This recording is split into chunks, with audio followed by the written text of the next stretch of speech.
तो आप सबका स्वागत है लव कुश प्रोजेक्ट में दूसरी चालीसा में, जिसका नाम है ग्रैटिट्यूड चालीसा। उसमें मैं अमित दास यानी लव और शिखर दास यानी कुश, हम दोनों ने ये प्रोजेक्ट के बारे में सोचा था।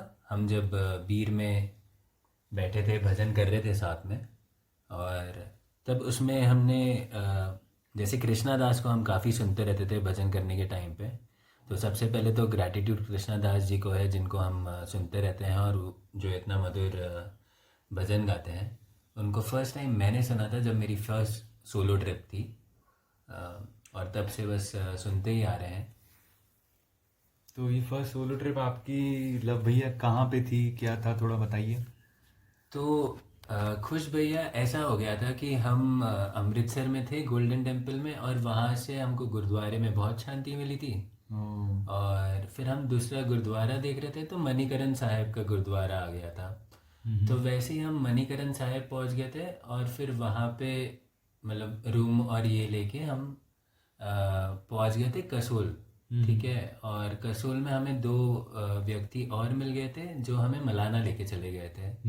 तो मलाना में हम रुके थे, फिर ऊपर गांव में गए थे, वहाँ पे देवता के घर पे हम चले गए थे। अरे वाह। वहाँ पे अलाउड नहीं ऐसे जाना, लेकिन ये जो व्यक्ति थे वो जानते थे उनको, तो उनके साथ हम बैठे थे और काफ़ी हमारी बातचीत हुई, और काफ़ी एनलाइटनिंग सेशंस हुए हमारे वहाँ पे। और अगले दिन ये दोनों फरीदाबाद जाने वाले थे, लेकिन मेरा मन कर नहीं रहा था। ठीक है, मैं मतलब मुंबई से आया हुआ हूँ और मुझे बहुत अच्छा लग रहा था, ऐसे मेरे सामने पहाड़ है। और जो उस गेस्ट हाउस के ओनर थे, तो उनने सबसे पहला मेरे फ़ोन में गाना लगाया। ये बहुत पहले की बात है, मेरे ख्याल से 2014-15 के आसपास की होगी। तो उनने पहला गाना लगाया एडी वेडर का कि society you are a crazy breed, I hope you are not lonely without me, into the wild. Into the wild movie का। और फर्स्ट टाइम ही मैंने सुना था, और कृष्णा दास को भी मैं फर्स्ट टाइम ही सुन रहा था, जो दूसरा गाना उनने तो लगाया वो था। कौन सा गाना था वो कृष्ण से? काशी विश्वनाथ गंगे गाना था अरे, वो। हाँ हर हर जी, महादेव। हर हर महादेव। सही हाँ, सही। तो वो ऐसे जहन में बैठ गया था, और फिर मैं उस दिन वहीं रुक गया था, और मैं सोच रहा था यार मैं बॉम्बे में क्या कर रहा हूँ यार, जब यहाँ पे इतना सुंदर माहौल है और ये सब है। तो उसके बाद के दौरान से ही मतलब धीरे धीरे धीरे करके इंट्रोड्यूस ऐसे आप होते रहे। ट्रैवल जर्नी मेरी शुरू होना शुरू हो गई। और जब मैं आज रिफ्लेक्ट करता हूँ उस चीज़ में कि उसी ट्रिप में जब मैं वापस जा रहा था मणिकरण साहिब, तो कुछ 3 लोग जा रहे थे, तोश कह रहे थे कि, और मैंने पूछा यार क्या है तोश में ना, मुझे तो पता नहीं था कि तोश क्या है, जैसे मलाना भी नहीं पता था क्या है। तो उन्होंने कहा शिव जी का बहुत ही प्रसिद्ध मंदिर है। अच्छा, ठीक है, हाँ, तो बिजली उसमें महादेव। नहीं, वो तो नहीं है वहाँ ऐसे पे। ही उनने मजाक ऐसी में कोई कह है। दिया था, हाँ मतलब कि शिव जी दूसरे चीज़ों से भी एसोसिएटेड है, तो वो उस हाँ, उस सेंस सेंस में में ठीक है। कह रहे थे। तो वैसे करके जब मैं वापस वो तो निकल गए थे, मैं गुरुद्वारे वापस चले गया था क्योंकि थका हारा आया हुआ था मैं मलाना से। तो वहाँ पे गर्म कुंड में नहा थके वहा और के, हारे, थके और जीते आए हुए थे आप, हाँ हैं? मतलब थके जीते हुए आए थे, एकदम भाई फुल पावर एनर्जी थी। काफ़ी एनलाइटनिंग एक्सपीरियंसेस थे, फर्स्ट टाइम लाइफ में काफ़ी कुछ नई चीज़ें करी थी मैंने एक साथ में। और उसके बाद मैं ऐसे जा रहा था चलते चलते, तो एक यजमान थे ऐसे बुलेट में जा रहे थे, और उनसे मैंने लिफ्ट मांगी, तो वो मुझे लेके चले। और उनसे बातचीत में पता चला कि वो भी मुंबई के ही हैं, दादर के हैं, एक अच्छा। लेखक है, मनाली में रहते हैं, और 4,000 रुपये रेंट दे रहे थे मनाली में तभी वो ओके। रहने का। और वही कह रहे थे कहाँ दादर में 40,000 देते हैं और कहाँ मनाली में 4,000 देते क्या हैं। बात है। और जब 2019 और 18 में जब मैं मनाली में रुका था, 2018-19 में, तो मुझे वो वापस से पल याद आ रहे थे कि मैं उनसे मिला था और कैसे वो लेखक थे। ठीक है, और मैं भी फिर मनाली रुक गया 2 साल। और तो ऐसे बहुत ही बढ़िया चीज़ हुई है, तो उन सब के लिए ग्रैटिट्यूड है। और ये जो चालीसा अभी हमने करी है, ये भी ग्रैटिट्यूड चालीसा ही है। आप बताइए यार, आपको कैसे ये नाम खुश के बारे में आपका तो कैसे पड़ा था और ये कैसे हुआ? पहले तो मैंने जो आपकी स्टोरी अभी सुनी, तो उससे मुझे ये फील हुआ कि डेफिनेटली आपकी लाइफ में भी ग्रेस का दिख रहा है प्रेजेंस, क्योंकि आप जानते भी नहीं हैं चीज़ों के नाम, और लोगों को भी आप रैंडमली मिल गए जिन्होंने आपकी हेल्प करी। तो आप के बियॉन्ड था, जो पाथ आपके लिए प्रीडिस्टाइंड था, जिसमें आप चल पड़े आगे जाके। और डेफिनेटली अभी तो हमने बहुत छोटा सा ग्लिम्स लिया है, बट आई एम श्योर कि आगे भी बहुत सारे ऐसे एक्सपीरियंसेस रहे होंगे जिसकी वजह से आपकी पर्सनल ग्रोथ हुई होगी, है ना। और बहुत सारे आपने ऐसे एक्सपीरियंसेस किए होंगे जो ट्रांसफॉर्मेशन हुआ होगा, हाँ जिनकी जी वजह बिल्कुल। से जिसकी वजह से आप अभी जो हो वो हो, है ना। तो कहानी आपने बुक भी लिखी है अभी, जैसे अनदर डे इन बीर, तो उसमें भी मतलब you know experiences make us a story teller, that's what they से, राइट। सो वैसे ही अगर देखें कि सबके लाइफ में कुछ ना कुछ लाइक ये ग्रेस जो होता है, ये डिवाइन प्रेजेंस का एक जो प्रेजेंस होता है बेसिकली, तो उस कई सारी चीज़ें ऐसी होती हैं जिसके लिए हम लोग को ग्रैटिट्यूड फील करना चाहिए हमें। कभी कभी हम लोग की मेंटल स्थिति इतनी अच्छी नहीं होती है, शायद हम लोग अपने प्रॉब्लम्स को कुछ ज़्यादा बड़ा बना देते हैं। तो उस समय पे शायद हम लोग उन चीज़ों के लिए ग्रैटिट्यूड नहीं करते हैं, है ना। तो बट जहाँ तक है, इस माध्यम से मैं हम दोनों ही रिमाइंड कराना चाहेंगे कि भाई जो भी ये सुन रहे हैं, तो gratitude is a very good practice to have gratitude towards small things like just a healthy body, just enough good food. good food, good relations। और ये तो हो गई जो easy things हैं जिनके लिए आप gratitude फील कर सकते हो। कई बार ग्रैटिट्यूड ऐसी चीज़ों के लिए भी होना, धीरे धीरे आप डेवलप करोगे, वो आदत तो हो जाएगा, थोड़ी मुश्किल है, जैसे कि जैसे कि सॉरो हो गया, कोई ग्रीफ हो गया, किसी का हमसे बिछड़ना हो गया, फेलियर हो गया लाइफ में। तो इन चीज़ों के लिए कैसे आप ग्रैटिट्यूड फील कर सकते हो, राइट। पहले थॉट में आपको यही आएगा कि यार ये तो इतना अच्छा नहीं हुआ था, बट अगेन हम जैसे जैसे लाइफ में आगे बढ़ते हैं, टाइम ही हमें ये सिखाता है कि भाई उस समय जो प्रॉब्लम हुई थी उसकी वजह से आज जाके 3 साल बाद मेरे को मालूम पड़ता है कि अच्छा, अगर वो नहीं हुआ होता तो मैं ये चीज़ जो अभी शायद मेरे सामने सिचुएशन है उसको उतने बेहतर तरीके से मैं फेस नहीं कर पाया होता, ठीक है। या फिर जो अभी सक्सेस हमें मिलती है वो पिछले फेलियर के फाउंडेशन पे ही बनती है ये आपने ना। बिल्कुल सही बात करी खुश भैया ना। देखिए अगर इस फर्स्ट सोलो ट्रिप की बात करें, है ना, क्योंकि मैं मानता हूँ कि जो फर्स्ट सोलो ट्रिप होती है या जितनी भी आप सोलो ट्रिप लेते हैं वो आपको काफ़ी शेप करते हैं, ट्रांसफॉर्मेशन के जरिए में आपको डालते हैं, आपको कंफर्ट जोन के बाहर निकालते हैं। राइट। तो इसी फर्स्ट सोलो ट्रिप में ऐसा हो गया था यार कि मेरा एक दोस्त आने वाला था, ठीक है। हम फर्स्ट टाइम तो सोलो ट्रिप में कभी जाते ही नहीं है, हमको एक्चुअली भेजा जाता है, अच्छा, ठीक है। हाँ, तो ऐसे ही हो गया था कि ये दोस्त आने वाला यू था आर द एक चोजन बार, वन। हाँ एक बार आप कैंसिल कर दिया, दूसरी बार कैंसिल कर दिया। और ना कि मैं ट्रैवलर था तभी ना, ठीक है। हमेशा बस खाली माता जी पिताजी के साथ घुमा फिरा हूँ ज़्यादातर, या तो नानी के घर गए हैं ज़्यादा से ज़्यादा, वही है। तो अब नहीं आ रहा था बार बार, तो फिर मैं निकल ही गया फिर। और जब आप निकल गए और जब आप सरेंडर करते हो, है ना, इस फ्लो में, तो आप जादू होने लगता है यार, हाँ, है ना। और ये जादू भरी नगरी है, हाँ, तो इसके लिए बहुत ग्रैटिट्यूड है ट्रैवल के लिए। और जितने भी लोग मुझे मिले हैं, स्पेशली इस जगह में, हिमाचल में और अक्रॉस इंडिया में और दुनिया में भी अलग अलग जगह पे, तो बहुत कुछ सीखने मिला है।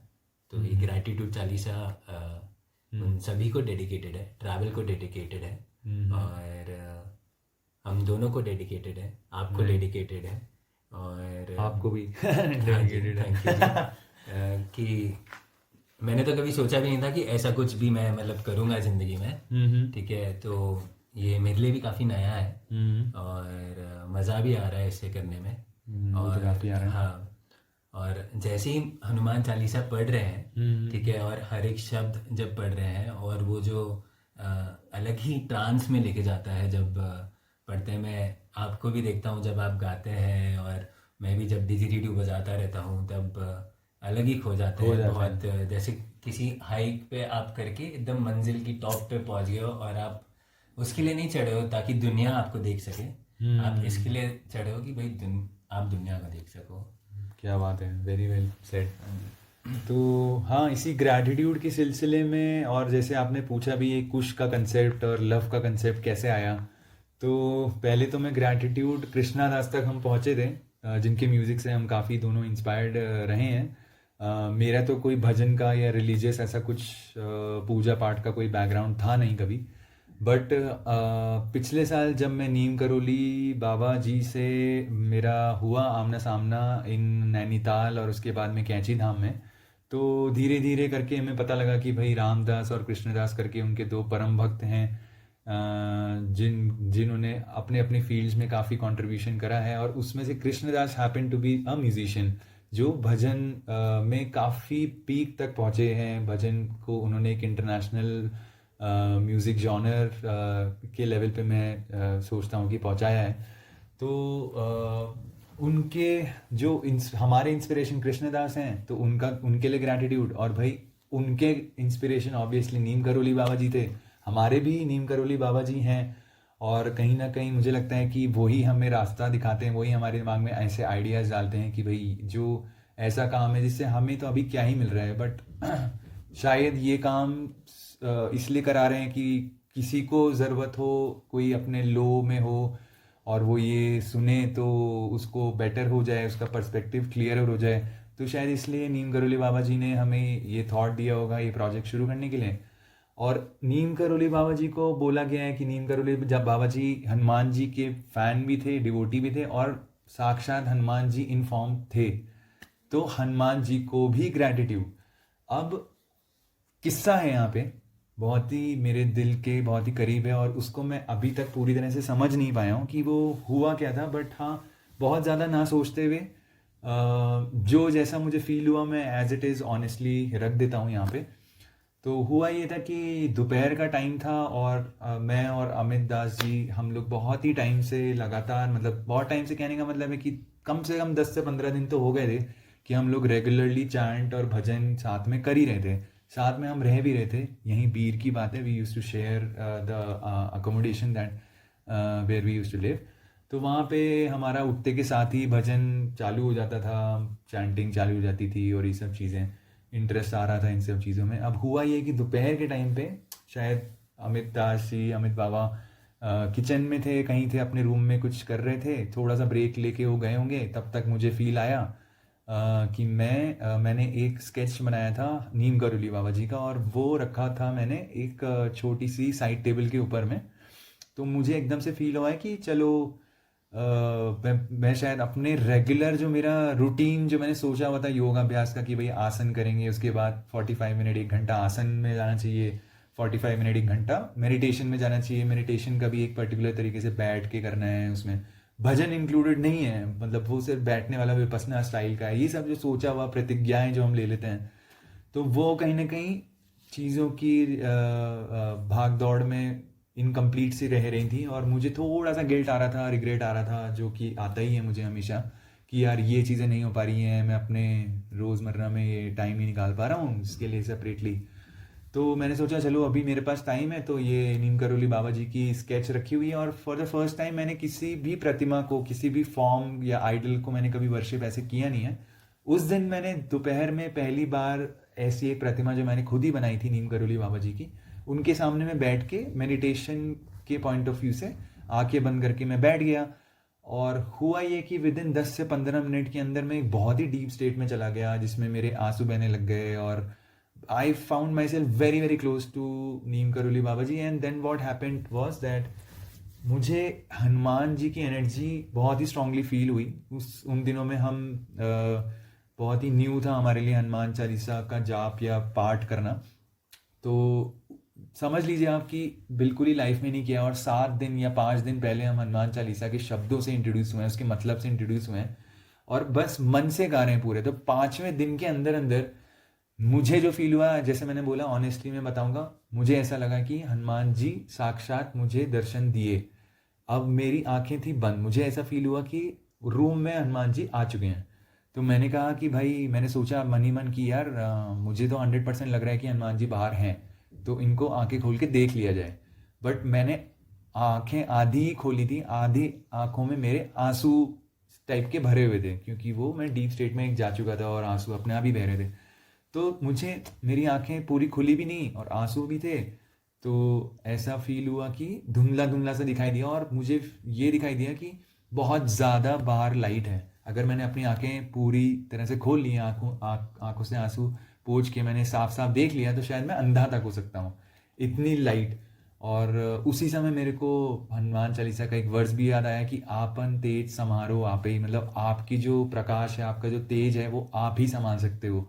और शायद मुझे लगा कि मैं अभी उसको संभालने के लिए तो रेडी हूँ नहीं, तो मैंने बेटर समझा कि आंखें बंद ही कर लेते हैं। और देन हनुमान जी ने मेरे से कम्युनिकेट करना चालू किया, मुझे कुछ ऐसे मैसेजेस दिए, उन्होंने कुछ कुछ चीज़ें बताई, जिसमें से सबसे मेजर ये था कि भाई तुम्हें क्यों लग रहा है कि तुम्हें योगाभ्यास या मेडिटेशन जो तुम्हें शेड्यूल है और वगैरह वगैरह ये रोज़ करने की आवश्यकता है। तुम्हें जो आवश्यकता है वो ये है कि तुम हमेशा याद दिलाते रहो अपने आप को कि there is a higher energy, एक हमसे बड़ी शक्ति है जो हम सबका ख्याल रख रही है, एकदम उसी प्रकार से जिस तरह से कोई भी माता पिता, ना सिर्फ इंसान के बट इवन अगर आप जानवरों में भी देखें, वो अपने बच्चों का जिस तरह से ख्याल रखते हैं, बिल्कुल उसी भाव से, उसी प्रेम से, उसी केयर से आपकी केयर कर रही है। Even when you are not even born or when you were just conceived, you were just a tiny cell inside your mother's womb, उस टाइम से जब आपके कोई होश व हवास नहीं थे, उस समय से वो जो परम शक्ति है वो आपका ध्यान रख रही है। जब आप फिर पैदा हुए, छोटे से बड़े हुए, जब तक आपको कोई समझ नहीं थी दुनिया की, लेकिन आपको अच्छे पेरेंट्स दिए, अच्छी एजुकेशन दी, बहुत कुछ अच्छा अच्छा दिया कि आप अब जाके इतने समर्थ है आपके अंदर कि आप जो चाहे आप कर सकते हो। तो इस सब प्रक्रिया में उस इनविजिबल शक्ति को पहचानो, उसका हाथ कितना बड़ा था। तो आप ये याद दिलाते रहो अपने आप को कि there is a higher power taking care of you. Number 1, why? Because तुम्हारी प्रवृत्ति ये है, उन्होंने बोला, हनुमान जी ने मुझे, कि तुम भूलते जाते हो। ये इंसानी प्रवृत्ति है कि हम भूलते जाते हैं, है ना। और भूलते जाते हैं, इसका हम रोज रोज सामना करते हैं, क्योंकि हम रोज ही परेशान होते हैं अपनी प्रॉब्लम्स को लेके किसी ना किसी वजह से। तो हम जब भी परेशान होते हैं, जब भी हमें टेंशन होती है, जब भी हमें एंजाइटी होती है, जब भी हम ये सोचते हैं ये कैसे होगा, वहाँ पे हम भूल जाते हैं कि भाई ये वैसे ही होगा जैसे अभी तक एक चमत्कारी फॉर्म में सब कुछ होते आया है। तो उन्होंने बोला कि ये हायर एनर्जी जो आपके माता पिता के फॉर्म में है, तो एक मेल, एक मैस्कुलिन एनर्जी है, जिसको उन्होंने बोला कि वो राम के, जो हमारी कथाएं चल रही हैं उनको राम की तरह देखो, और जो एक फेमिनाइन एनर्जी है, जो मदर एनर्जी है, उसको आप सीता की तरह देखो। तो इन दोनों को उन्होंने मुझे लिटरली ऐसे कंधे से पकड़ा और इन दोनों के सामने झोंक दिया और दिखाया कि नज़दीक ले जाके कि सीता ये है, फील करो। तो मैं जब सीता के नज़दीक पहुंचा तो मैं एकदम ही, मुझे मदरली लव फील हुआ और ऐसा ऐसा। फिर राम की एनर्जी थोड़ी मिस्टीरियस थी। मैं इस बारे में और आगे एपिसोड्स में और भी बताऊंगा कि राम के साथ मेरा क्या इंटरेक्शन रहा था जब ये हुआ था। तो खैर, उन्होंने बोला कि अब आते हैं जो अपना फिजिकल रेल्म है, जो हमारी दुनिया हमें आँखों से दिखाई देती है, उस रेल्म में जो आपकी राम वाली एनर्जी है वो आपके फादर में होती है, जो आपकी सीता वाली एनर्जी है वो आपकी मदर में देखो आप, है ना। और मैं खुद, उन्होंने बताया, मतलब हनुमान जी खुद हैं आपके पर्सनल बॉडीगार्ड, क्योंकि वो राम के सेवक हैं, राम के बहुत बड़े डिवोटी हैं, ठीक है, ये इसी हायर एनर्जी के। अब उन्होंने कह दिया कि ये आपके माता पिता हो गए, तो आप हो गए उनके बच्चे, तो आप हो गए उनकी फैमिली जिनके वो प्रोटेक्शन कर रहे थे, तो आप तो फैमिली बॉडीगार्ड हो गए, मतलब हनुमान जी तो हमारे फैमिली बॉडीगार्ड। उन्होंने बोला कि भाई जब तक मैं हूँ तो कुछ चिंता करने की ज़रूरत है नहीं। उसमें लिखा भी है, वैसे उसमें लिखा भी है कि भाई आप जब तक, तो काहे को डरना। हाँ, जब तुम रक्षक तो काहे को डरना। तो ये उन्होंने जब फील कराया तो मुझे एकदम से ऑब्वियसली फियरलेसनेस जैसी फील हुई कि हाँ भाई कुछ टेंशन नहीं है, और जो भी हो रहा है वो एक कुछ ना कुछ नियम है उसके अनुसार ही हो रहा है। तो सेकेंडली फिर वही फील हुआ कि भाई अगर ये दोनों माता पिता हैं, राम और सीता, तो मैं हूँ उनका बच्चा, तो मेरे को फील हुआ कि मैं खुश हूँ। अब मैं लव भी हो सकता था, लेकिन मेरे को कुश से एसोसिएशन हुआ। तो खैर ये पूरा किस्सा हुआ। इसमें थोड़ी बहुत और चीज़ें हुई जो अभी मुझे शायद अगले एपिसोड्स के लिए मैं छोड़ के रखूँगा। तो अब मैं जब इस पूरे मेडिटेशन के ट्रिप से बाहर निकलने का हो गया, मैं धीरे धीरे करके बाहर आया, मैंने देखा कि मैंने फील करा कि हनुमान जी अभी जा चुके हैं। मैंने धीरे धीरे अपनी आंखें खोली, तो मैं बहुत बढ़िया, मेरे को हर चीज़ में राम सीता के अंश दिखाई दे रहे थे, उनके ही बच्चे या वो खुद ही दिखाई दे रहे हैं हर चीज़ में। मेरे को खुद में मैं सोच रहा हूँ कि मैं भी उनका बच्चा हूँ, तो मैं खुश हो गया। और सीता ये है, माता ये है, मम्मी ये है और पापा ये हैं, ऐसा करके सब कुछ फिट कर रहा था मैं सोचा यार कुछ तो ठीक है, लव भी था एक कैरेक्टर रामायण में, तो लव कौन है। अब उसी समय में बाबा जो कहीं गए हुए थे, अमित दास जी हमारे, वो एंटर करते हैं रूम के अंदर, और मैं एकदम से मुझे फील हुआ कि ये उसी समय आए जब मैं ये सोच रहा था। फिर मैंने इनको ये सारी बात बताई कि भाई ऐसा ऐसा वैसा वैसा हुआ, और यहाँ तक पहुँचा कि भाई मुझे लगा कि मैं हूँ कुश रहा, मतलब हनुमान ने साक्षात बताया है। अब मैं सोच रहा हूँ कि यार लव कौन है, क्या मतलब मुझे फील हो रहा है शायद आप ही हो क्या।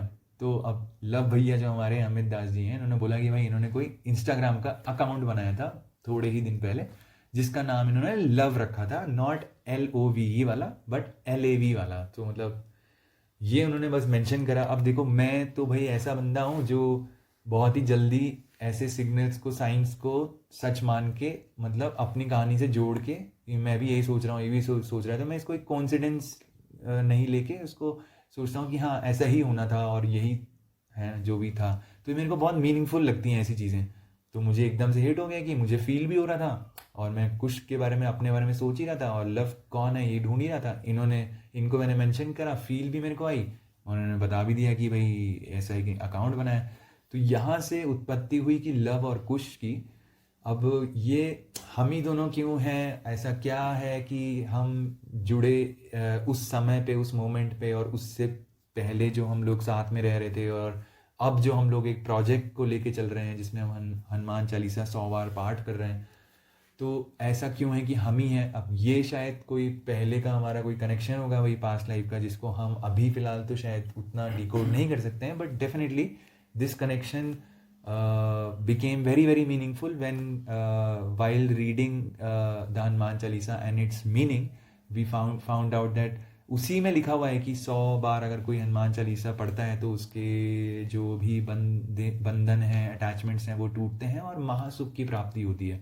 तो ये किसको नहीं चाहिए भाई। हम दोनों की ही आंखें चमकी कि भाई ये तो हाथों हाथ, और साखी गौरी सा, मतलब शिव जी इसके साक्षी हैं। मतलब एक कि हनुमान जी ने भाई ये कहा हुआ है कि अगर शिव जी से, जो मतलब बाबा ने मेरे को बताया था, खुश भैया ने, कि अगर जैसे भाई इसमें लिखा है कि 100 बार अगर भाई आप हनुमान चालीसा का पाठ करते हैं तो हनुमान जी गए हैं शिव जी से अग्रीमेंट करवाने की, अगर कोई भी 100 बार हनुमान चालीसा का पाठ करता है तो उसके सारे प्रॉब्लम्स निकल जाते हैं और वो अल्टीमेट ब्लिस की तरफ पहुंच जाता है। तो उसी भाव से हमने सोचा कि चलो हम करते हैं और ये सारे आप लोगों के साथ शेयर करते हैं। और इसी बात पे हमें ग्रैटिट्यूड है हनुमान चालीसा का तुलसीदास जी का, जिन्होंने लिखी है। जेल में बैठ के लिखी है, और जैसे ही उनने कंप्लीट करी है, और भाई वो जेल से भी रिहा हो गए थे, 40 चौपाई उनने बैठ के लिखी है जेल में। तो उसी भाव से आप सब लोगों के बीच में प्रस्तुत करते हैं हम ग्रैटिट्यूड चालीसा, जो कि दूसरी चालीसा है हमारी इस मंगलवार को।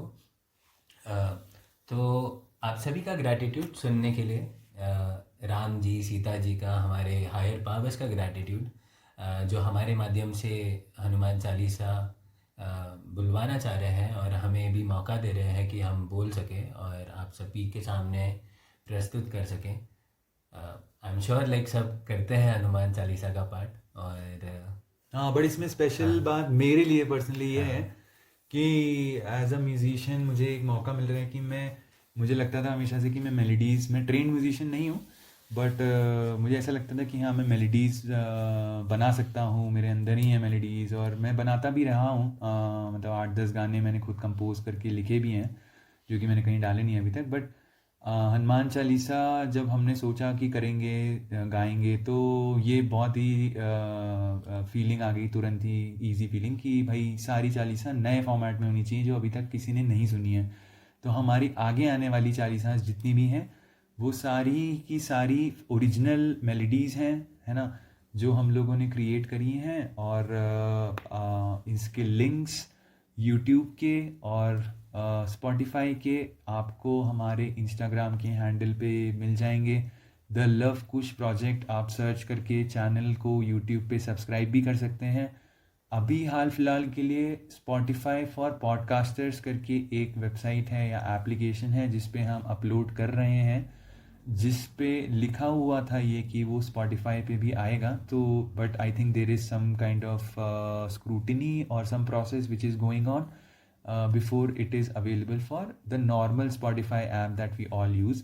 तो होपफुली उस पर भी बहुत जल्द आ जाएगा। We will be trying our best to bring it on that platform as well very soon for you all. तो तब तक के लिए यूट्यूब पे आप और ये स्पॉटिफाई फॉर पॉडकास्टर्स पे आप ज़रूर सुनिए और आनंद लीजिए। और अगर आपको कोई भी चीज़ हमें बतानी है या कुछ कम्युनिकेट करनी है, आप किसी प्रॉब्लम में हैं, आपको शेयर करना है, तो ज़रूर आप इंस्टाग्राम पे द लव कुश प्रोजेक्ट को डीएम कर सकते हैं। उसको फॉलो तो कर ही लीजिए आप, क्योंकि उसमें काफ़ी मोटिवेशनल और इंस्पिरेशनल चीज़ें, शायद मीनिंगफुल चीज़ें आपको मिलें। और इसके अलावा एक ईमेल आईडी भी है हमारे पास, thelovekush project@gmail.com। तो उस पर भी आप हमें लंबा ख़त लिखिए यार, मज़ा आएगा पढ़ने में और आपको जानने में। तो thank you so much for tuning in and here we start the gratitude Chalisa. जय श्री राम। जय सिया राम। यावर रामचंद्र पद जय शरणम। जय हनुमान ज्ञान गुण सागर। जय कपीश तिहु लोक उजागर। रामदूत अतुलित बल धामा। अंजनी पुत्र पवन सुत नामा। महावीर विक्रम बजरंगी। कुमति निवार सुमति के संगी। कंचन बरन विराज सुबेसा। कानन कुंडल कुंचित केसा। हाथ वज्र और ध्वजा विराज। कांधे मूज जनेऊ साज। शंकर सुवन केसरी नंदन। तेज प्रताप महाजगवंदन। विद्यावान गुणी अति चातुर। राम काज करिबे को आतुर। प्रभु चरित सुनिबे को रसिया। राम लखन सीता मन बसिया। सूक्ष्म रूप धरि सियाहि दिखावा। विकट रूप धरि लंका जरावा। दीन रूप धरि असुर संहारे। रामचंद्र के काज सवारे। आए सजीवन लखन जियाए। श्री रघुवीर हर्ष उर लाए। रघुपति कीन्ही बहुत बड़ाई। तुम मम प्रिय भरताई सम भाई। सहस बदन तुम रोजस गावे। अस कहि श्रीपति कंठ लगावे। सनकादिक ब्रह्मादि मुनीसा। नारद सारद सहित अहिसा। जम कुबेर दिक्पाल जहाते। कवि कोविद कहि सके कहाते। तुम उपकार सुग्रीवाहि कीना। राम मिलाय राजपद दीना। तुम्हारे मंत्र विभीषण माना। लंकेश्वर भय सब जग जाना। जुग सहस्त्र जो जन पर भानु। लील्यो दाहि मधुर फल जानू। प्रभु मुद्रिका मिलि मुख मारी। जलधि लागी गए अचरज नारी। दुर्गम काज जगत के जेते। सुगम अनुग्रह तुमरे जेते। राम दुआरे तुम रखवारे। होत न आज्ञा बिन पैसारे। सब सुख लहे तुम्हारी सरना। तुम रक्षक काहू को डरना। आपन तेज समारो आपै। तीनों लोक हांकते कांपे। भूत पिशाच निकट नहीं आवे।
कुंवरपुर जाई, जहाँ जन्म हरि भक्त कहाई।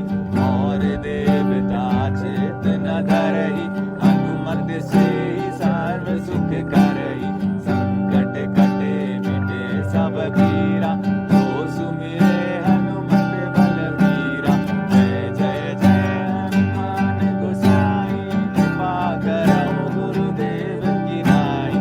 जो सत बार पाठ कर कोई, छूटहि बंदी महासुख होई।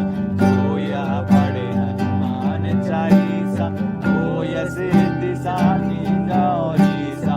तुलसीदास सदा हरि चेरा,